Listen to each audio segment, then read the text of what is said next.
Bonjour. Je propose tout simplement de prier avant de commencer le message. Seigneur, nous te confions, Seigneur, ce temps de partage autour de ta parole, Seigneur, et d'annonce de ta parole, Seigneur. Que tu sois là, Seigneur, et que ton esprit, Seigneur, puisse se mouvoir, Seigneur, librement, Seigneur, au travers de ce qui sera dit, Seigneur, aussi au travers de ce qui sera reçu, Seigneur. Amen. Alors, Dieu s'est révélé au fil des âges de différentes manières. Et pour ça, il nous suffit de lire un peu la Bible pour nous en rendre compte. Et Dieu s'est révélé sous différents noms. Le même Dieu, mais qui se révèle sous différents noms, comme pour régulièrement soulever comme un pan entier sur sa nature, sur son caractère, sur ce qu'il fait, sur ce qu'il va faire, sur qui il est. Et dans les noms qu'il se révèlent, je ne vais pas tous les dire ici, ce serait trop long. Mon objectif ce matin, c'est de nous pencher sur un nom en particulier. Mais je vais vous en citer quelques-uns quand même. Dans l'Ancien Testament, vous voyez, quand Dieu demande à Abraham de sacrifier son fils, quelque chose qui nous semble, nous, complètement impensable, il lui dit, je te montrerai une montagne, tu iras sur cette montagne et là tu sacrifieras ton fils, le fils de la promesse, le seul que Dieu lui ait promis, et pour lequel Abraham a dû attendre 25 ans. 25 ans de lutte dans la foi, de combat dans sa vie, pour voir l'accomplissement de la venue d'Isaac. Et Abraham s'exécute, probablement avec beaucoup de questions dans sa tête, mais il a confiance en Dieu. Il a confiance en Dieu, il a cette confiance à ce moment précis où Dieu lui demande ces choses, que Dieu ne lui demande pas n'importe quoi. Et alors qu'il est sur le point de s'exécuter, il est à l'endroit que Dieu lui a montré, il est au point de s'exécuter, et il y a l'ange de l'Éternel qui l'arrête dans son mouvement et qui lui dit, mais Abraham, regarde là. Et il lui montre un bouc qui est pris par ses cornes dans des ronces. Et là, Abraham, il dit, dans Genèse 22, verset 14, à la montagne de l'Éternel, il sera pourvu. Et à la montagne de l'Éternel, il sera pourvu, c'est ce nom Yahvé Jiré, que Dieu a révélé à ce moment-là à Abraham. Et vous pouvez imaginer de manière saisissante combien ça a parlé à Abraham, lui qui le prix qu'il s'apprêtait à devoir payer comme prix de son obéissance, et Dieu l'arrête et lui dit, il sera pourvu. Ça a une signification très forte à l'instant présent dans la vie d'Abraham. Vous pouvez imaginer le soulagement, la joie de savoir que Dieu avait pourvu. Mais ça a une signification bien plus forte encore, parce que ça pointe dans une direction vers un sacrifice qui un jour sera pourvu. À la montagne de l'Éternel, il sera pourvu un jour. Et ça pointe vers Jésus-Christ. Déjà, vous voyez, dans ce Yahvé Jiré, toute la profondeur, dans l'instant présent, mais aussi pour tous les siècles à venir du plan de Dieu qui se manifeste dans ce nom. Et Dieu se manifeste comme ça de différentes manières, avec différents noms. Yahvé Rapha, celui qui guérit. Yahvé Shalom, celui qui est à paix. L'Éternel mon berger, l'Éternel ma bannière, le Dieu d'éternité, l'Éternel notre justice, l'Éternel le Dieu tout-puissant. Beaucoup de noms, et il y aurait beaucoup de choses à dire sur chacun de ces noms. Il en est de même avec Jésus dans le Nouveau Testament, qui a beaucoup de noms également qui lui sont donnés comme pour essayer de le caractériser, pour soulever une facette de ce diamant aux si nombreuses facettes, si tant est que nous puissions en faire le tour de toutes ces facettes de ce Dieu infiniment grand. L'un des noms, c'est Jésus le Christ. Christ, ça veut dire le Messie, c'est-à-dire c'est celui que nous attendions, celui qui devait libérer, qui vient pour libérer son peuple, celui qui était annoncé dès les temps anciens. Et Jésus, il est ce Christ, il est ce libérateur. Il est l'Emmanuel, celui qui est avec nous, non pas celui qui est contre nous, mais celui qui se tient avec nous. Il est le pain de vie, la lumière du monde, le bon berger, l'agneau de Dieu, etc. Le nom sur lequel j'aimerais qu'on s'attarde ce matin, c'est pour vous dire que voilà, chaque nom a sa facette. Et d'ailleurs, j'ai oublié de vous dire, lorsque Jésus dit « Je suis l'agneau de Dieu », vous voyez à quel point ça fait la connexion avec Yahvé Jiré. Yahvé Jiré, à la montagne de l'Éternel, il sera pourvu. Il sera pourvu pour ce sacrifice, celui qui donne la paix, celui qui assure le pardon des péchés. Mais le nom sur lequel j'aimerais qu'on s'attarde ce matin, c'est un nom qu'on trouve dans l'Apocalypse par 3 reprises, et je vais vous lire deux des versets dans lesquels ça se trouve mentionné. Le premier des 2 versets, c'est dans Apocalypse 1, verset 8. Apocalypse 1, verset 8. « Je suis l'alpha et l'oméga, dit le Seigneur Dieu, celui qui est, qui était et qui vient, le Tout-Puissant. » Dans Apocalypse 22, verset 13, vous retrouvez ce même nom. « Je suis l'alpha et l'oméga, le premier et le dernier, le commencement et la fin. » Et vous voyez, donc le nom sur lequel j'aimerais qu'on s'attarde ce matin, c'est Alpha et Oméga. Je suis l'Alpha et l'Oméga. Alors, un tout petit rudiment de grec, et je ne vais pas vous faire une grande leçon de grec ici, mais Alpha et Oméga, il faut quand même que je vous précise que c'est l'équivalent des lettres A et Z pour nous. C'est la première et la dernière lettre de l'alphabet grec. Donc si je traduisais en français littéral, ce serait « je suis le A et le Z ». Vous voyez ?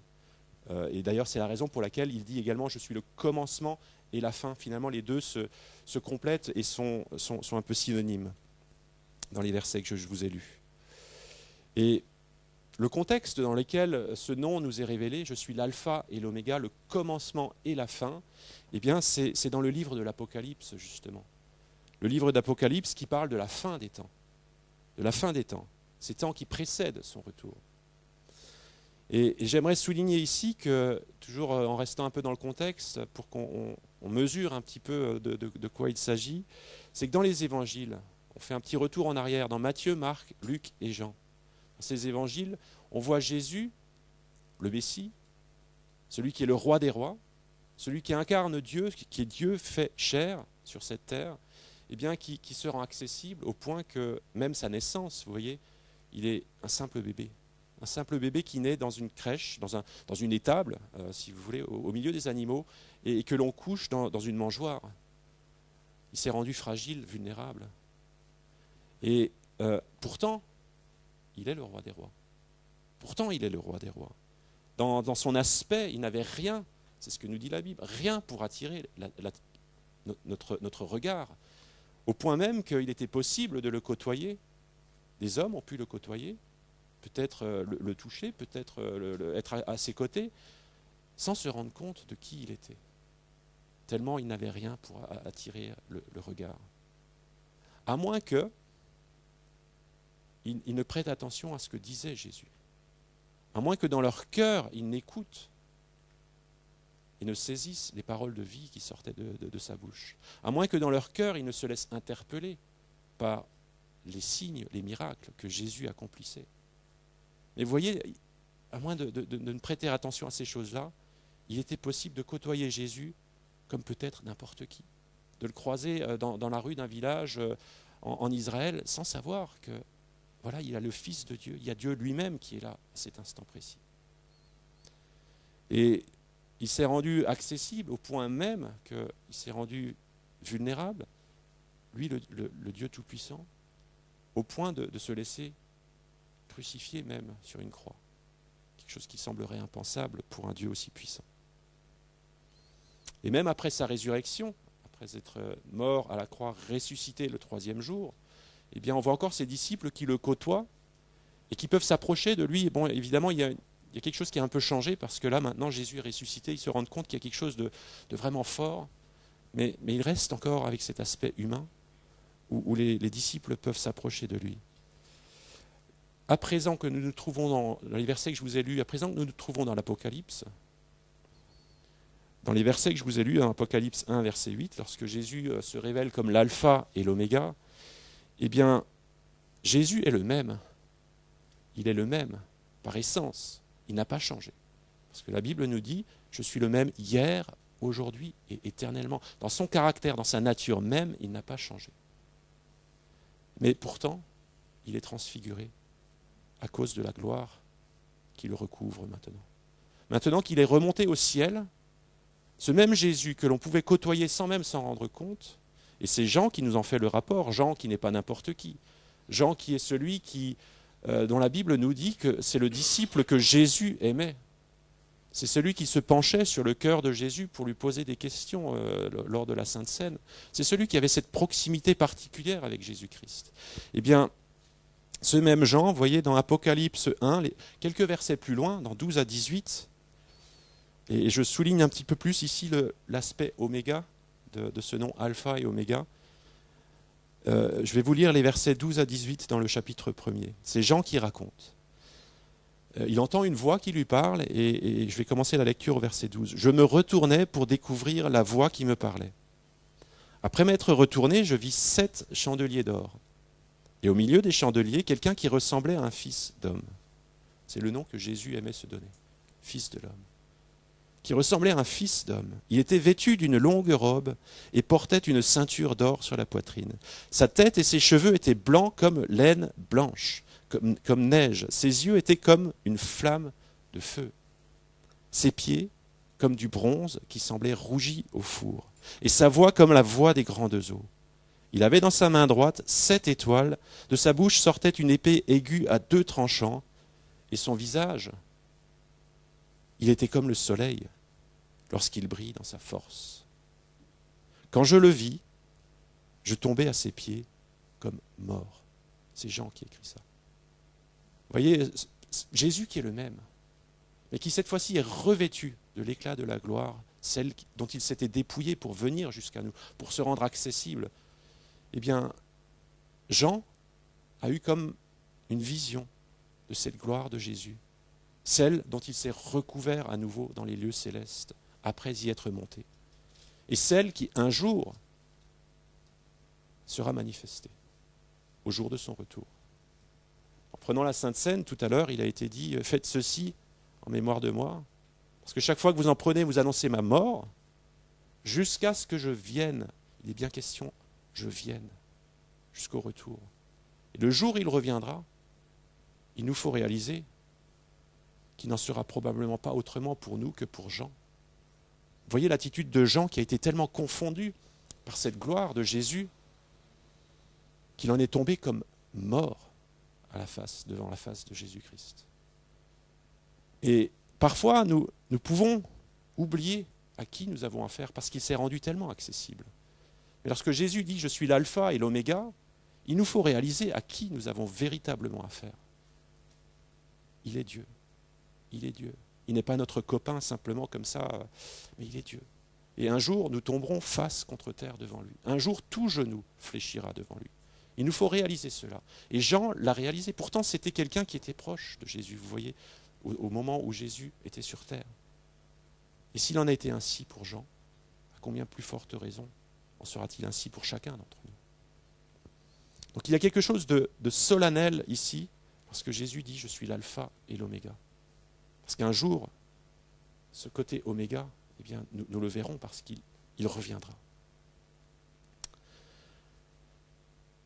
J'aimerais à présent qu'on puisse développer un peu plus ce alpha et ce oméga, maintenant qu'on a réalisé que, vous voyez, ce même Jésus, nous aurons affaire à lui, couvert de sa gloire. Et alors, nous réaliserons à quel point nous sommes indignes de nous approcher de lui. Alors, au plus tard, il nous est possible de le réaliser dès aujourd'hui et de saisir cette grâce qu'il nous offre par le moyen du sang qu'il a versé et qui nous permet de nous approcher de lui.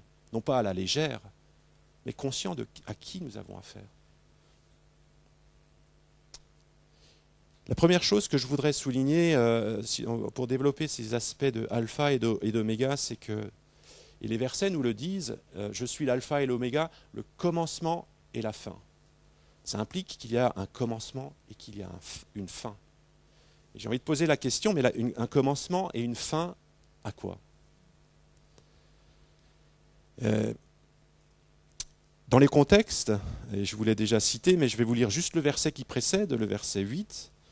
Il est dit dans Apocalypse 1, verset 8, « Voici qu'il vient avec les nuées. Tout homme le verra, même ceux qui l'ont percé, et toutes les tribus de la terre se lamenteront à son sujet. Oui, Amen. Voici je viens, voici il vient. » Il est question du retour de Jésus-Christ. Lorsqu'il est question de alpha, oméga, il est question, l'oméga c'est la fin. Cette fin, c'est le moment du retour de Jésus-Christ, qui marquera la fin des temps. Alors, il y a un commencement, et pour ça, il vous suffit d'ouvrir votre Bible à la première page, au premier verset de la Bible, où il est écrit, c'est simple, il y a une logique, au commencement, Dieu créa le ciel et la terre. Ça, c'est l'ouverture de cette parenthèse. Cette parenthèse qui un jour se fermera au moment où Jésus reviendra. Il est l'alpha et l'oméga. Il est celui qui était avant la fondation du monde, qui était là, qui créait le monde par sa parole. Il est celui qui reviendra aussi pour restaurer toute chose et pour juger. Et entre ces deux parenthèses, il y a différents temps qui se sont succédés. Je ne vais pas être exhaustif nécessairement là-dessus, je n'ai pas la prétention d'avoir étudié la question suffisamment, mais juste pour prendre conscience qu'il y a différents temps qui se sont succédés entre ce commencement et cette fin qui reste à venir. Le commencement, plus vers le début, au temps des patriarches, vous voyez, Dieu s'est révélé à Abraham. Je reviens vers Abraham, au temps des patriarches, pour se susciter un peuple. Plus tard, il s'est révélé à son peuple au travers de Moïse, en se suscitant Moïse et en révélant la loi. Vous voyez, le temps de la loi. Plus tard encore, il a envoyé Jésus-Christ, son fils, son propre fils, après avoir parlé pendant un temps au travers de la bouche des prophètes. Il envoie son fils Jésus-Christ pour instaurer le temps de la grâce, comme ça nous est dit dans Jean 1, 17, car la loi a été donnée par Moïse, donc le temps de la loi. Mais la grâce et la vérité, donc le temps de la grâce et de la vérité, sont venus par Jésus-Christ. Et ce qu'il y a de particulier dans ces temps de la grâce dans lesquels nous vivons, ces temps de la grâce qui ont donc été inaugurés par Jésus-Christ lorsqu'il est venu en tant qu'homme sur cette terre, et qu'il a payé un prix fort cher par le moyen de la croix, eh bien, on va voir dans Hébreux 1, verset 12, qui met un peu en perspective ces différents temps. Vous voyez, après avoir autrefois, à de nombreuses reprises et de bien de manières, parlé à nos ancêtres par les prophètes, autrefois de bien de manières et à de nombreuses reprises, c'est un temps. Il y a un temps qui a été, où Dieu a parlé au travers des prophètes. Dieu, dans ces jours qui sont les derniers, nous a parlé par le Fils. Maintenant que Jésus est venu, et le texte est clair, dans ces jours qui sont les derniers. Donc le temps de la grâce, c'est celui qui précède le temps, la fin, le temps de la fin. Nous sommes dans ces temps-là. Dans ces jours qui sont les derniers, il nous a parlé par le Fils, il l'a établi héritier sur toutes choses, et par lui aussi, il a créé l'univers. Il a créé l'univers, ça nous rappelle le alpha, c'est-à-dire qu'il a tout créé. Mais vous voyez, dans ce verset-là, dans ces temps qui sont les derniers, donc ça fait assonance avec le oméga, il a parlé au travers de son Fils, qui était héritier de toutes choses, et c'est par lui aussi qu'il a créé l'univers. Créer l'univers, c'est ce alpha. Vous retrouvez ce alpha et ce oméga. Et donc, lorsque Jésus reviendra, ce sera la fermeture de cette parenthèse. Une parenthèse importante, une parenthèse voulue par Dieu. Une parenthèse dans laquelle nous vivons aujourd'hui. Et où de nombreux hommes, tous les hommes qui nous ont précédés, tous ceux qui viendront après nous, ils vont vivre dans cette parenthèse.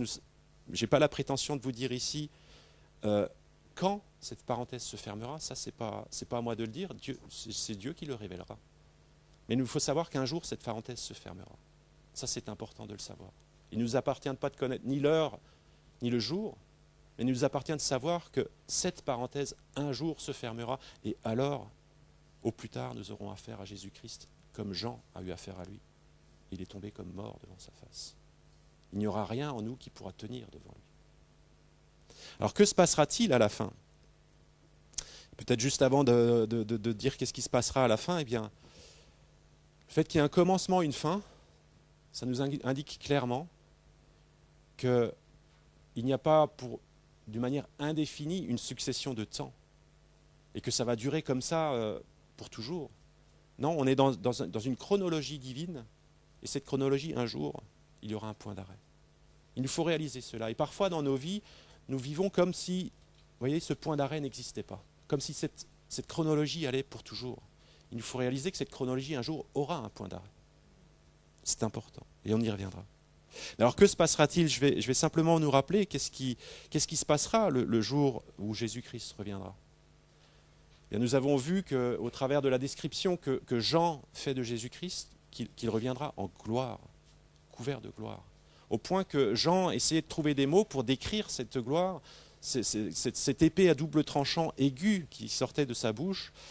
Bien sûr que c'est une image, Jésus n'a pas une épée, vous le comprenez bien, c'est une image que Jean nous donne ici, mais pour dire à quel point cette parole de Jésus-Christ est acérée. et elle est tranchante.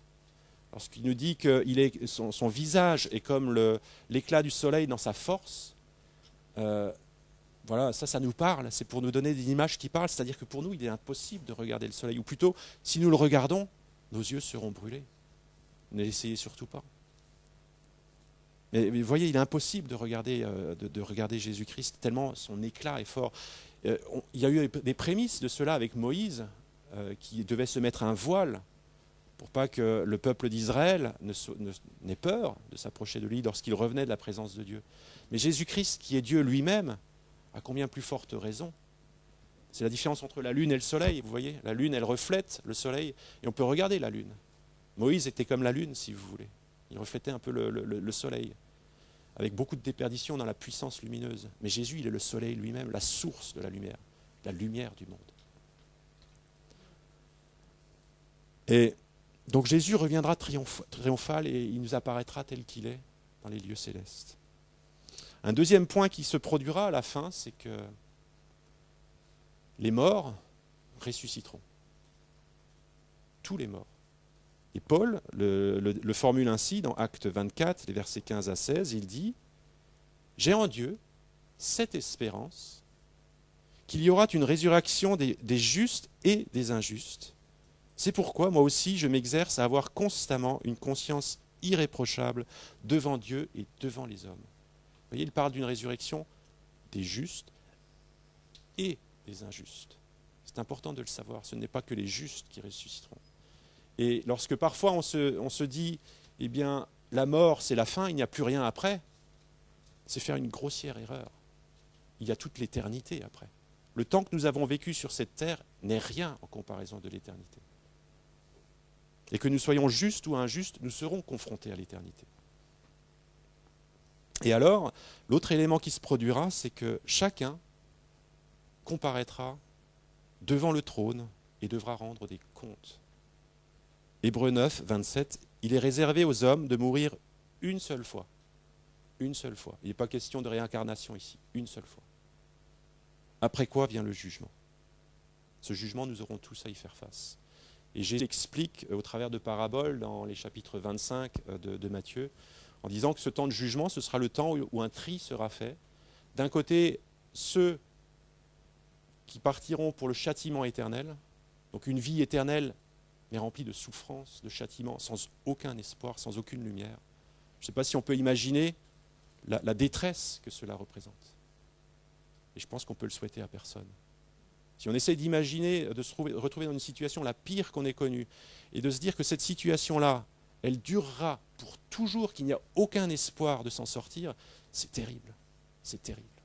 Arrêtez-vous et réfléchissez à ça, c'est terrible. Et c'est ce qui attend ceux qui comparaîtront et qui seront trouvés injustes. C'est terrible. Et d'un autre côté, pour les justes, il y aura cette éternité, la vie éternelle. C'est-à-dire, la vie, voilà, ça résume tout, mais cette vie abondante, cette vie de joie, de félicité, de paix. Quel contraste entre les deux. Ces choses sont à venir, et la Bible est très claire là-dessus. Lorsqu'il est question de alpha et oméga, dans oméga, il y a tout ça qui est là, qui est encore en suspens, qui est en attente. Ce sera aussi un temps où il y a des récompenses qui seront données parmi les justes. Et Paul, encore lui, le formule de la manière suivante. Dans Philippiens 3, verset 12, il dit « Ce n'est pas que j'ai déjà remporté le prix ou que j'ai déjà atteint la perfection, mais je cours pour tâcher de le saisir, puisque moi aussi j'ai été saisi par Christ. » Le prix dont il parle ici, ce n'est pas le prix du salut. Parce que Paul, au moment où il écrit ces choses, il est déjà sauvé. Il est déjà sauvé. Ce pourquoi il court, c'est pour plus que le salut. Il ne veut pas juste le minimum, qui est le minimum syndical pour entrer dans le royaume de Dieu. Ce qu'il veut, c'est les récompenses. Il a en vue la couronne de justice. Et il court motivé par cela, vous voyez. Donc toutes ces choses se passeront à la fin. Et c'est peut-être important juste de s'arrêter sur le fait qu'il y ait cette différence entre être sauvé simplement, qui, si je peux dire, c'est fondamental, c'est important parce que vous voyez la différence entre le châtiment éternel et la vie éternelle, mais c'est le strict minimum pour entrer dans le royaume de Dieu. Et Paul, qui est motivé par encore plus, ne nous arrêtons pas simplement au salut, Laissons-nous saisir par Jésus comme Paul a été saisi, pour regarder plus. Pour ceux qui sont déjà sauvés. Pour ceux qui ne sont pas encore sauvés, eh bien, saisissez l'occasion. Dieu, il a encore sa main qui est tendue. Aujourd'hui, nous vivons dans les temps de la grâce. Alors, on a vu ce qui se passera au temps de la fin. Et parfois, j'aimerais à présent aborder un autre point, parfois nous pouvons vivre, vous voyez, avec la succession des jours, des semaines, des mois, des années, en nous disant que ce retour de Jésus-Christ, c'est quelque chose qui est lointain. Ça fait des années, ça fait 2000 ans que nous sommes dans le temps de la grâce. On peut se dire, mais on ne sait pas combien de temps ça va durer. Effectivement, on a raison de le dire. Mais on peut vivre tout d'un coup avec comme si s'effritait cette idée du retour de Jésus-Christ, avec l'usure du temps, si vous voulez. L'usure du temps qui, parfois on peut se dire, mais il n'est pas revenu encore. Et plusieurs fois dans l'histoire, il y a eu des moments où on a cru que Jésus reviendrait. Et je ne suis pas en train de vous dire ici qu'il reviendra tout de suite. Je ne sais pas. Mais par contre, il faut veiller à ne pas laisser cette promesse, parce que c'est une promesse que Jésus a faite. Et Gilles nous l'a mentionné encore tout à l'heure, il y a plus de 500 prophéties qui nous parlent du retour de Jésus-Christ. Ces choses viendront, nous le savons. Et il faut que ces choses impactent nos vies aujourd'hui, pour que nous puissions avoir ça en perspective, sans le laisser s'effriter. Et la Bible nous parle un peu de cela, de ce danger-là, qui peut guetter, dans 1 Pierre 3, versets 3 à 9, et je vais vous les lire, ces versets que l'apôtre Pierre qui écrit. « Sachez avant tout que dans les derniers jours, il viendra des moqueurs, pleins de railleries, qui marcheront selon leur propre convoitise. Et ils diront, où est la promesse de son avènement ? C'est-à-dire, où est la promesse du retour de Jésus-Christ ? Car depuis que les pères sont morts, tout demeure comme depuis le commencement de la création. » Vous voyez cette logique de se dire, mais il n'y a rien qui change. Si on ouvre un peu les yeux, il y a beaucoup de choses qui changent. Mais par rapport au retour de Jésus-Christ, voyez, il serait possible de se dire, mais ça fait 2000 ans et il n'est pas encore revenu. Il tarde ou... Qu'est-ce qui se passe ? Je continue la lecture. En effet, ils oublient volontairement qu'il y a eu autrefois des cieux et une terre, qui du milieu de l'eau et formée par l'eau, surgit à la parole de Dieu. Et que par les mêmes causes, le monde d'alors périt submergé par l'eau. Mais par la même parole, les cieux et la terre actuels sont gardés en réserve pour le feu, en vue du jour du jugement et de la perdition des impies. Mais il est un point que vous ne devez pas oublier, bien-aimés. C'est que devant le Seigneur, un jour est comme 1000 ans, et 1000 ans comme un jour. Ça peut être une frustration pour nous. Mais voilà, c'est comme ça, pour le Dieu qui est éternel, la notion du temps, elle n'existe même pas. Et le verset 9, le Seigneur ne retarde pas l'accomplissement de sa parole, de sa promesse, comme quelques-uns le pensent. Il use de patience envers vous, il ne veut qu'aucun périsse, il veut que tous arrivent à la repentance. Et face à cette pensée qui peut nous guetter parfois de dire rien ne change, tout demeure comme depuis le commencement, c'est formulé ainsi dans le texte. Les jours succèdent aux jours, la nuit à la nuit, et cela continuera indéfiniment, vous voyez, en oubliant qu'un jour il y aura ce point d'arrêt dans la chronologie divine. Et on peut faire comme si la promesse de Jésus restait lointaine. Elle restait lointaine. Je dirais même, avec l'usure du temps, incertaine. Ou en tout cas, cette promesse du retour de Jésus-Christ, on peut vivre en la connaissant dans notre tête, mais sans que ça n'ait aucun impact sur notre façon de vivre, dans nos cœurs, dans nos pensées, dans nos agissements.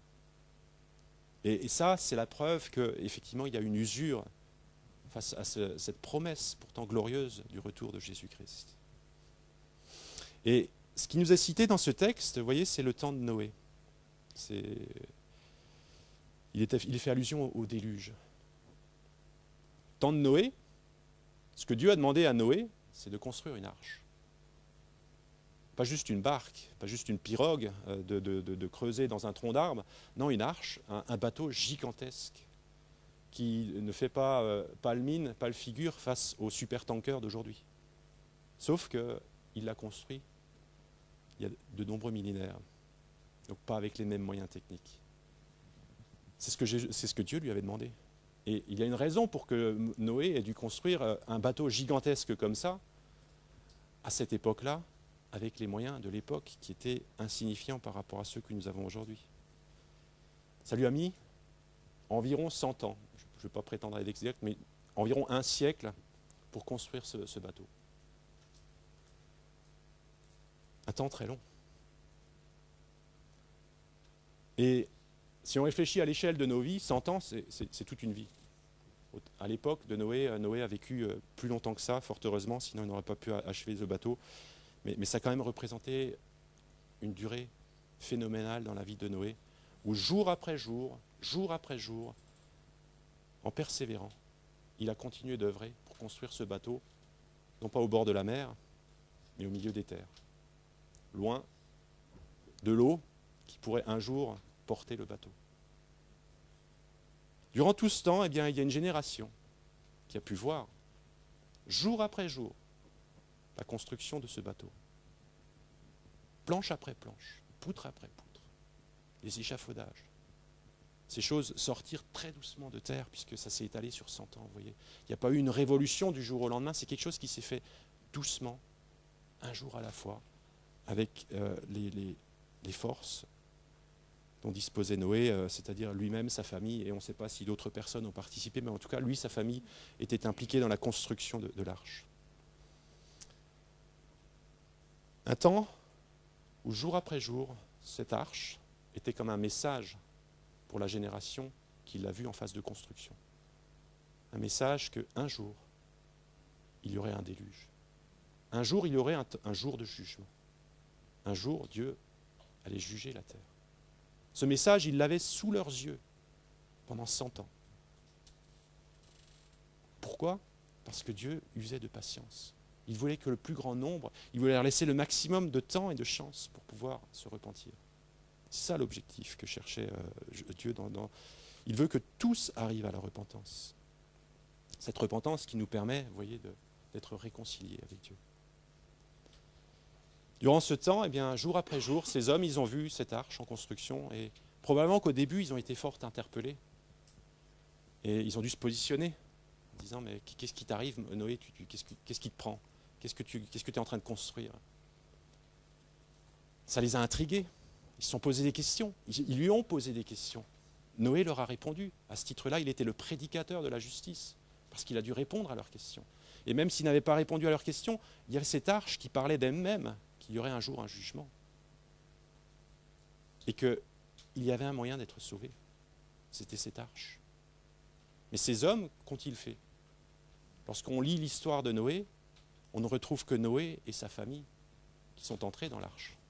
Personne d'autre. Ce qui veut dire que tous ces hommes, pendant ces 100 ans où ils avaient ces signes annonciateurs qu'il y aurait une fin, eh bien au début ils s'y sont intéressés, ça les a intrigués certainement. Mais ils ont dû prendre Noé comme un farfelu.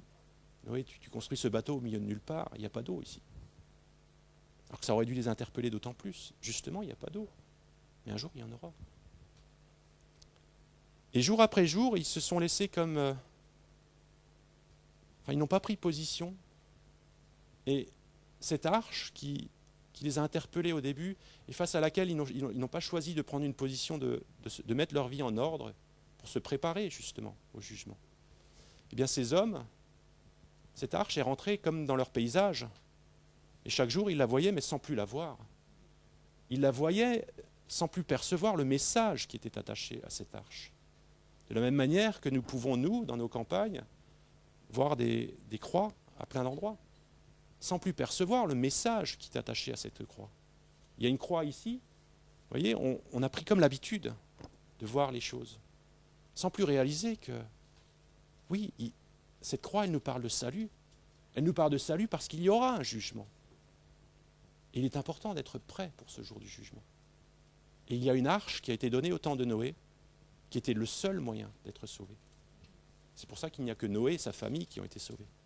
De la même manière, il y a une arche qui a été construite par Jésus-Christ, par le moyen de sa mort expiatoire à la croix, où nous pouvons venir entrer dans cette arche, si vous voulez, dans ce bateau, construit par Jésus-Christ, et avoir un lieu sûr pour le jour du jugement, et être sauvés.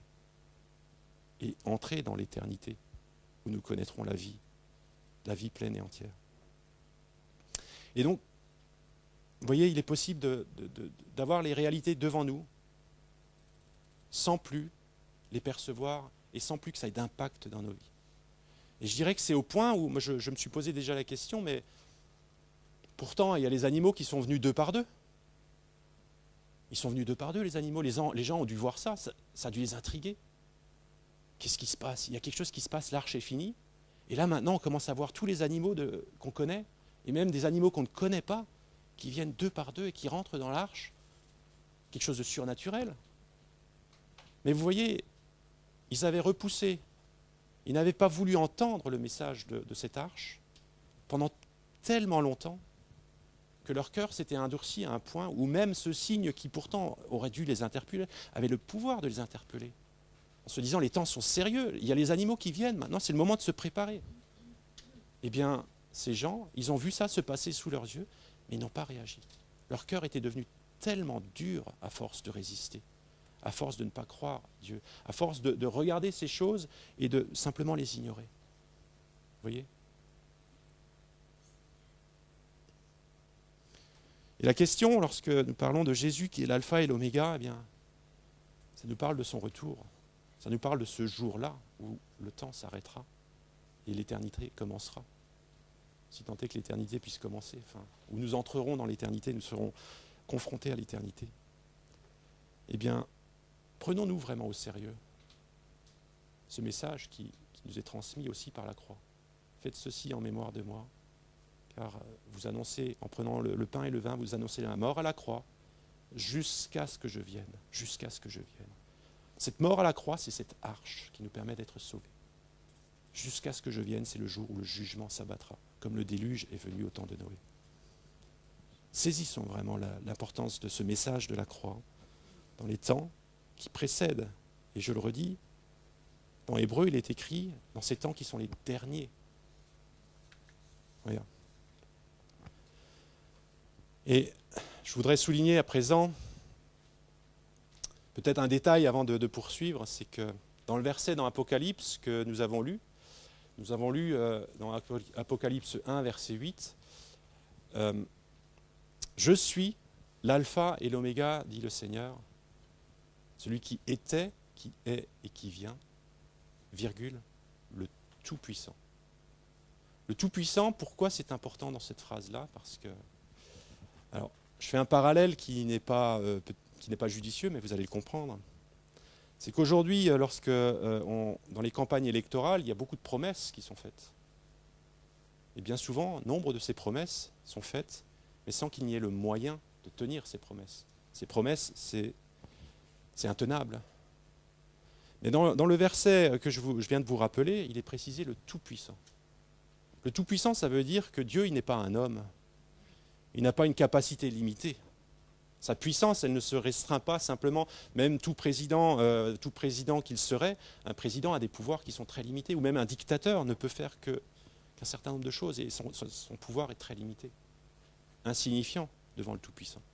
Mais le Tout-Puissant, il a la puissance de tenir sa promesse. Et ça, c'est un gage, que cette promesse, il ne tarde pas parce que, vous voyez, comme un homme en campagne électorale tarderait à accomplir ses promesses pour des raisons que nous pouvons imaginer. Non, Dieu n'est pas ainsi. Et je rappelle simplement que pourquoi ça semble tarder à nos yeux, c'est simplement parce que Dieu use de patience. Il use de patience dans sa bonté, dans sa miséricorde, afin que le plus grand nombre puisse parvenir à la repentance. Malheureusement, au temps de Noé, ça n'a pas été le cas. Il n'y a eu que Noé et sa famille. Mais un jour, ces hommes qui ont vécu au temps de Noé, ils seront confrontés à ces 100 ans où ils ont rejeté la parole de Dieu. Imaginez la détresse dans laquelle ils seront. Ça va être terrible ce jour-là de se dire, mais pendant toutes ces années, j'avais ça clairement devant moi et je n'ai rien fait. Pourtant c'était clair, Dieu m'a parlé clairement. J'ai juste ignoré, je ne me suis pas arrêté. Je ne peux pas imaginer la détresse de ces gens ce jour-là. Je voudrais à présent qu'on poursuive un petit peu et en insistant sur le fait qu'il est important de garder cette perspective de l'éternité. On l'a déjà pas mal souligné avec cette histoire de Noé, pour mettre en évidence ce parallèle entre les jours de Noé et les jours que nous vivons. Et si facilement dans l'époque dans laquelle nous vivons, et peut-être notre époque plus que d'autres époques qui ont précédé, il est facile de vivre, ou il est tentant, je devrais dire, de vivre sans cette perspective de l'éternité. Parce que dans l'époque dans laquelle nous vivons, eh bien, nous vivons tellement focalisés sur le court terme, sur aujourd'hui, sur maintenant. D'ailleurs, un slogan « aujourd'hui, maintenant ». On veut tout aujourd'hui et maintenant. On n'est plus tellement en mesure, ou de moins en moins en mesure par rapport aux générations qui nous ont précédés, de nous projeter. Et aujourd'hui, même les projets les plus grands qui se font, ce sont des projets qui voient le jour en l'espace de quelques années. Alors qu'il y a des siècles en arrière, les projets les plus grands, ils voyaient le jour, il fallait plusieurs générations pour les accomplir. Vous voyez, ce rapport au temps, et les gens qui ont construit les cathédrales, ceux qui les ont commencés n'ont pas vu la fin, n'ont pas vu leur achèvement. Pourtant, ils ont passé leur vie entière à travailler sur quelque chose. C'est quelque chose, aujourd'hui, on ne peut plus concevoir de travailler sur des projets comme ça. Et à plus forte raison, l'éternité, ce qui dépasse la date de notre mort, c'est quelque chose qui nous semble lointain. Même la date de notre mort, c'est quelque chose on essaie de ne pas trop y penser, parce qu'on se focalise tellement sur aujourd'hui et maintenant. Et si en plus on a cette pensée qu'après la mort, de toute façon, il n'y a plus rien, on est tellement démunis. Et j'aimerais vous lire ce que Paul dit à sa manière, face à ce danger qui peut guetter, dans 1 Corinthiens 15, verset 32. Il dit, si c'est dans des vues humaines que j'ai combattu contre les bêtes à Éphèse, quel avantage m'en revient-il ? Et il ajoute, c'est là l'important, si les morts ne ressuscitent pas, mangeons et buvons, car demain nous mourrons. Si les morts ne ressuscitent pas, la résurrection des morts, ça fait écho évidemment avec ce que je vous ai expliqué sur ce qui se déroulera à la fin des temps, au jour du retour de Jésus-Christ. Ça fait écho avec ce temps d'arrêt, à ce qui nous attend un jour, le jour du retour de Jésus-Christ. Eh bien, si nous n'avons pas cette perspective de l'éternité, alors mangeons et buvons. Mangeons et buvons, car demain nous mourrons. Et il y a une vanité qui s'installe dans nos vies, une vanité où la seule chose qui nous reste, si je le formule ainsi de manière caricaturale, c'est aujourd'hui et maintenant. Nous avons été volés de toute l'éternité. Toute l'éternité nous a été volée si nous ne sommes plus en contact avec cette réalité-là. Et il ne nous reste plus qu'aujourd'hui et maintenant pour vivre. Et ce aujourd'hui et maintenant nous prive de tellement de force. Nous prive de toutes nos forces. Parce que s'il n'y a plus qu'aujourd'hui et maintenant, où trouverai-je la force de dépenser de l'énergie pour quelque chose qui n'est pas pour aujourd'hui et pour maintenant ? Où trouverai-je la force ? Vous voyez, c'est bien en vue de la perspective de la joie éternelle, c'est-à-dire de l'éternité à venir, que Jésus-Christ a été capable ou a fait face à toutes les souffrances, à toutes les difficultés qui se sont présentées sur son chemin. La Bible nous le dit.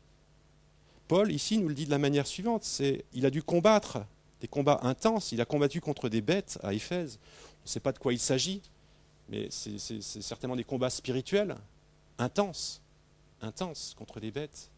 Et ce combat-là, s'il n'avait pas l'éternité en vue, il n'aurait pas trouvé la force. Il est dit, mais quel avantage m'en revient-il ? Mangeons, buvons, s'il n'y a pas de résurrection des morts. Et ça, c'est l'importance de se rappeler, dans le alpha et le oméga, il y a toute l'éternité qui est là, et de nous rappeler, de nous remettre en contact avec cette éternité. Et parce que la marche, pour suivre Jésus-Christ, ne nous y trompons pas, le combat de la foi, il est bien question du combat de la foi dans la Bible. Il y a un combat qu'il nous faut mener, c'est commun à tous les chrétiens, c'est le combat de la foi. Ce combat de la foi, c'est de garder cette juste perspective entre le aujourd'hui maintenant et l'éternité. Et de ne pas décider en fonction du aujourd'hui maintenant, de prendre nos décisions de vie en fonction du aujourd'hui maintenant, mais de décider en fonction de l'éternité. Si on nous ôte cette perspective de l'éternité, comment sera-t-il possible que le grain de blé tombe en terre, trouve la perspective pour choisir de tomber en terre, pour mourir et porter du fruit? Si on ôte cette perspective de l'éternité. Et nous savons pourtant que ça fait partie de l'appel qui incombe aux chrétiens, à moins que le grain de blé ne tombe en terre. C'est-à-dire que de suivre Jésus-Christ, tôt ou tard, ça coûtera notre vie. Et notre vie, nous ne serons pas disposés à la donner si nous sommes coupés de cette perspective de l'éternité. Parce qu'alors, il n'y a que le aujourd'hui, maintenant qui compte. Pourtant, Jésus, lorsqu'il nous parle, lui ne nous parle pas en fonction du aujourd'hui, maintenant, simplement, de nos circonstances présentes, celles qui sont si pressantes pour nous, celles qui sont tellement près de notre visage que nous ne voyons rien d'autre. Il nous parle en fonction de cette perspective éternelle. Et vous voyez, si on perd cette perspective éternelle, les paroles de Jésus peuvent devenir même insupportables. Parce que ça semble tellement décalé par rapport à notre besoin d'ici, maintenant. Mais Jésus nous répond, non pas en fonction du ici, maintenant seulement, il en tient compte. Mais comme il veut le meilleur pour nous, il ne veut pas que le ici, maintenant. Et vous savez très bien que si vous donnez toujours ce qu'un enfant voudrait, vous allez en faire un monstre, plus ou moins, si je peux dire. Et ce n'est pas pour son bien. Il faut savoir donner des choses meilleures que ce que demande simplement l'enfant. Et les parents savent ce qui est meilleur pour l'enfant.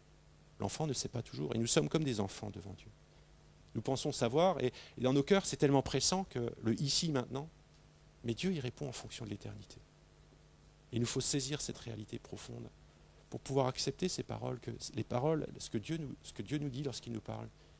Ce n'est pas simplement pour ici, maintenant. C'est une dimension éternelle.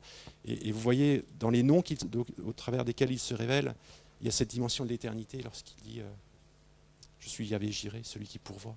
Il a pourvu à l'instant précis pour Abraham, mais il y avait toute une éternité derrière, avec le sacrifice même de Jésus-Christ qui était annoncé, dans les réponses que Dieu donne. Et il y a tant de facettes à découvrir dans les réponses que Dieu donne. Il est important de savoir que lui qui est l'alpha et l'oméga, tout ce qu'il nous dit, ça englobe tout. Ce n'est pas juste un point de notre vie auquel il répond, mais il veut répondre à tout. Parce qu'il connaît le commencement et la fin des choses. Et ce qu'il a en vue, c'est le meilleur. Donc on a pas mal développé le alpha et le oméga. J'aimerais ajouter encore un point. Pour revenir sur le verset dans Apocalypse 1, verset 8, je vais vous le relire simplement. « Je suis l'alpha et l'oméga, dit le Seigneur, Dieu, celui qui est, qui était et qui vient, le Tout-Puissant. » On a développé cette notion d'alpha, d'oméga, le commencement, la fin, celui qui était et qui vient. Donc, qui était, c'est-à-dire dans le passé, au commencement, qui vient, son avènement, avec tout ce qui se passera. On a souligné aussi cette notion qu'il est le Tout-Puissant qui est un gage, qui veut dire que oui, Dieu, il va tenir sa promesse. Ce n'est pas une promesse électorale de campagne, c'est une promesse du Dieu Tout-Puissant. Ce n'est pas une promesse d'un homme qui serait menteur, c'est la promesse du Dieu Tout-Puissant qui n'est pas homme et qui n'est pas menteur. J'aimerais à présent souligner ces quelques mots qui se trouvent là au milieu de ce verset, celui qui est. Celui qui est. Il n'est pas seulement celui qui est l'alpha, il n'est pas seulement celui qui est le oméga, il n'est pas seulement celui qui est le commencement, celui qui est la fin, il n'est pas seulement le tout-puissant, mais il est celui qui est. Et ça, je dirais, ça nous rappelle simplement que Dieu n'a pas oublié le ici, maintenant. Il est celui qui est. Il est aujourd'hui, à chaque instant, pour chacun d'entre nous. Dans les circonstances dans lesquelles nous vivons, il les connaît. Il est là. Il est là. Et pour nous, le commencement en tant que chrétien, pour simplement souligner quand même ce point-là, avant d'aller plus en détail sur celui qui est, pour nous, le commencement en tant que chrétien, ça correspond au jour où nous avons rencontré Jésus-Christ et où nous l'avons reconnu comme notre Sauveur. Notre Sauveur. Et de la même manière qu'on peut naître physiquement dans ce monde comme un petit bébé au jour où on sort du ventre de notre mère, eh bien de la même manière, cette nouvelle naissance dont Jésus nous parle, eh bien ça correspond au jour où nous sommes nés spirituellement dans le royaume de Dieu. Et ce jour de notre naissance, c'est le jour où nous avons accepté Jésus-Christ dans notre cœur comme notre Sauveur, en reconnaissant qu'il est le seul De la même manière que l'arche au temps de Noé était le seul moyen de nous sortir de ce jugement à venir, Jésus est le seul qui puisse nous délivrer de ce jugement à venir et nous conduire dans la vie éternelle, afin que quiconque croit ne périsse point, mais qu'il ait la vie éternelle. C'est ça. Et le jour où nous avons reconnu Jésus-Christ comme notre Sauveur, eh bien, nous sommes comme nés, et sommes comme de petits bébés, et c'est le commencement. C'est le commencement, c'est si je peux dire, le petit alpha. Dans toute cette immensité cosmique, il y a eu un alpha aussi dans nos vies, un commencement dans nos vies, dans chacune de nos vies. Et s'il n'y a pas encore eu ce commencement, ne tardez pas à dire oui à Dieu. Ne tardez pas à dire oui à Dieu. Oui, viens me sauver. Mais le jour où nous l'avons accepté, il y a ce commencement, il est l'alpha qui commence alors quelque chose. Savoir qu'il est l'oméga, ça veut dire qu'il va le mener aussi à son terme. Et j'aimerais souligner ici que le jour où ça a commencé, où nous sommes nés de nouveau dans le royaume, ce n'est pas le jour où Dieu a commencé à s'intéresser à nous. Dieu s'est intéressé à nous bien avant. Bien avant. C'est bien avant qu'il a commencé à travailler dans nos cœurs pour nous attirer à lui, puisqu'il est dit nul ne peut venir à lui à moins que le Père ne l'attire à lui. Donc ce travail d'attirer jusqu'au point où il y a un commencement dans nos vies, c'est bien Dieu qui le fait et il n'attend pas. Lui, il est déjà à l'œuvre aujourd'hui dans chacune de nos vies pour nous attirer à lui, pour se révéler à nous, pour nous mener au point où nous pouvons consciemment le découvrir, le rencontrer. Et j'ai envie de dire même que ça a commencé il y a tellement longtemps que c'est dès avant la fondation du monde. La Bible nous dit que dès avant la fondation du monde, Christ était immolé. Immolé, ça veut dire qu'avant la fondation du monde, déjà, il savait, et c'est mystérieux, je ne peux pas l'expliquer, mais ça remonte à avant même le commencement des temps, dans Genèse 1:1. Déjà avant ça, Christ était l'agneau immolé, parce qu'il savait qu'un jour, il devrait payer ce prix. Et il était prêt à payer ce prix. Et il a créé le monde, sachant qu'il allait devoir payer ce prix. Il n'a pas de regret dans sa vie. Il n'y a pas d'erreur dans ce qu'il a fait. De la même manière qu'il n'y a pas eu d'erreur dans ce qu'il a fait dans nos vies, dans la manière dans laquelle il nous a créés. Il n'y a pas d'erreur. Et il nous aime dès avant la fondation du monde. Mais donc, il est celui qui est. Celui qui est, ça veut dire qu'il n'est pas simplement celui qui commence 50 000 trucs comme un savant fou, vous voyez, qui entreprend plein de projets et qui n'en finit aucun et c'est le bazar. Non, Dieu, ce qu'il commence, il est l'alpha, il est l'oméga, c'est-à-dire qu'il va le mener à son terme et il va s'y intéresser. Il n'est pas ce père qui, vous voyez, aurait des enfants un peu partout éparpillés et qui n'y s'y intéresserait pas. Non, il est ce père qui a donné sa vie pour chacun d'entre nous et qui est prêt à nous accompagner, qui veut nous accompagner dans notre quotidien. Il est celui qui est. Et Paul le formule encore à sa manière en disant « Je suis persuadé », dans Philippiens 1, verset 6, « Je suis persuadé que celui qui a commencé en vous cette bonne œuvre la rendra parfaite pour le jour de Christ. » Vous voyez, il y a toujours ce jour de Christ en perspective. Et ce commencement de cette bonne œuvre en nous, ça fait assonance avec le jour où nous avons ouvert notre cœur. Ce commencement de la vie du royaume dans nos vies. Et combien il est bon de savoir que Jésus n'est pas juste sur la ligne de départ, à nous donner une feuille de route en nous disant « Tiens, je te reverrai à l'arrivée ». Ce n'est pas le style de Jésus. Ça peut être le style de ce qui existe dans ce monde. « Tiens, débrouille-toi, voilà le plan, voilà la boussole, et puis tu vas te débrouiller ». Ce n'est pas le style de Jésus. Ce n'est pas le style de Dieu. Il est. Il est. C'est ainsi qu'il s'est révélé à Moïse, dans le buisson ardent, en disant « Lorsqu'ils te demanderont qui je suis, dis-leur, je suis celui qui suis. » Celui qui suis, c'est-à-dire je suis l'Éternel présent. Verbe être, au présent, je suis. Présent. Il n'est pas juste l'oméga, il n'est pas juste l'alpha, mais il est chaque jour avec nous pour nous soutenir, pour nous mener pas après pas sur ce chemin, pour nous guider, pour nous diriger, pour nous consoler, pour nous pardonner, pour nous aimer, pour nous encourager, pour nous exhorter, pour nous reprendre, pour nous parler. Chaque jour, il est avec nous et bien sûr, nous nous verrons un jour à l'arrivée. Et alors, nous verrons combien il a été présent dans nos vies. Alors, nous serons surpris de découvrir, comme cette image qui a déjà été partagée tant de fois, de cet homme qui marchait sur le sable. Pendant un temps, il voyait deux traces de pas. Et ces 2 traces de pas qui correspondaient à Jésus qui marchait à côté de lui, lui qui marchait. Et pendant les périodes les plus dures de sa vie, il n'a vu qu'une seule trace de pas dans le sable. Vous connaissez cette histoire.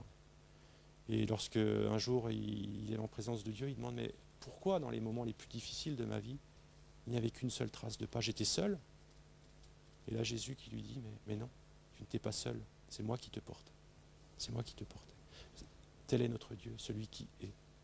Celui qui est. En conclusion, je voudrais simplement vous relire ce verset, Apocalypse 1, verset 8. « Je suis l'alpha et l'oméga, dit le Seigneur Dieu, celui qui est, qui était, qui vient, le Tout-Puissant. » Et j'aimerais y ajouter ces autres versets qui, comme un clin d'œil par rapport à la fin, si vous voulez, à la fermeture de la parenthèse, qui se trouve dans Apocalypse 22, c'est les tout derniers versets du livre de l'Apocalypse. Je vais vous lire le verset 17, le 5e verset à partir de la fin, et les deux derniers versets, le verset 20 et 21. Et derrière ces versets que je vais vous lire, juste ce que je voudrais souligner, c'est quelle réponse donner au fait que Jésus est l'alpha et l'oméga. Quelle réponse donner? Eh bien, la réponse, je crois, qui convient, c'est celle que nous trouvons au verset 17, où il est écrit « L'Esprit et l'épouse disent « Viens ». Que celui qui entend dise « Viens ». Que celui qui a soif vienne. Que celui qui veut prenne de l'eau de la vie gratuitement. Vous voyez, c'est ce soupir de l'Église, de l'épouse et de l'Esprit, ensemble, d'un même cœur, qui disent « Viens ». Non pas un viens de désespoir, non pas un viens comme une échappatoire à nos circonstances d'aujourd'hui, quand bien même, effectivement, nous avons des promesses extraordinaires qui nous attendent. Mais ce vient motivé par ce désir profond de le rencontrer, lui, cet amour profond de qui il est. Non pas comme un vient comme une fuite, mais qu'il y ait vraiment ce feu ardent qui brûle dans notre cœur. Viens, viens, je souhaite te rencontrer, je souhaite te connaître davantage. Viens, rapproche-toi, viens plus près de moi. Et ça, c'est quelque chose qui nous est donné de vivre aujourd'hui. Aujourd'hui, de cultiver ce désir de connaître Jésus-Christ, de cultiver ce désir ensemble avec l'Esprit, avec le secours de l'Esprit qui nous a été donné, justement, celui qui est à nos côtés, qui est en nous-mêmes, de cultiver ce désir. Viens. Et dans ce viens, vous voyez, ça élimine toutes les pensées que je vous disais tout à l'heure, ce retour lointain, qui semble lointain. Nous ne savons pas quand c'est ce que ce sera, mais nous pouvons cultiver ce désir de « oui, viens », parce que nous l'aimons. Parce que nous l'aimons. Et il n'y a plus de calcul ici, parce que nous l'aimons. Il n'y a plus de calcul en se disant « mais j'ai encore le temps ». De toute façon, ces calculs sont absurdes, puisque nous ne savons pas quand. Ça peut être la prochaine minute, la prochaine seconde, nous n'en savons rien. Mais de cultiver d'ores et déjà, chaque jour, ce désir profond dans nos cœurs avec l'Esprit, viens. Viens. Et versets 20 et 21, il est écrit que celui qui atteste ces choses dit « Oui, je viens bientôt. Amen.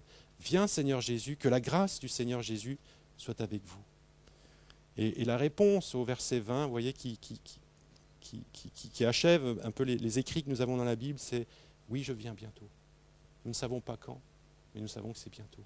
Et l'Église primitive vivait avec cette perspective présente de manière aiguë dans sa conscience du retour proche de Jésus. Ils ne savaient pas quand, mais c'était comme si c'était proche pour eux. Et ils vivaient en fonction de cela. Et qu'il en soit de même pour nous. Non pas que nous fassions n'importe quoi, mais que nous ayons ce regard fixé sur lui, ce désir de l'aimer, de le rencontrer, de le connaître davantage, de lui obéir davantage, et que nous prêtions garde à sa parole. Seigneur, merci pour qui tu es. Merci de ce que tu es le commencement, mais tu es aussi la fin, Seigneur. Merci de ce qu'en plus de cela, Seigneur, tu es aussi celui qui est chaque jour. Et tu es le Tout-Puissant. Merci de ce que nous pouvons placer tout notre espoir en toi. Tout notre espoir, Seigneur. Tu es notre salut, Seigneur. Tu es celui qui a construit cette arche, Seigneur, dans laquelle nous pouvons entrer, Seigneur. Ce moyen d'être sauvés pour le jour où nous te rencontrerons, Seigneur. D'être trouvés dignes devant toi. Lavés et purs de nos péchés, Seigneur. Merci, Seigneur, de ce que tu es celui qui veut nous conduire chaque jour, Seigneur, dans cette destinée glorieuse, Seigneur. Et Seigneur, nous voulons t'ouvrir nos cœurs et te dire, oui, viens, Seigneur. Nous voulons t'ouvrir nos cœurs, entre, Seigneur, dans nos cœurs. Entre dans nos cœurs, toujours plus, Seigneur. Et viens, Seigneur.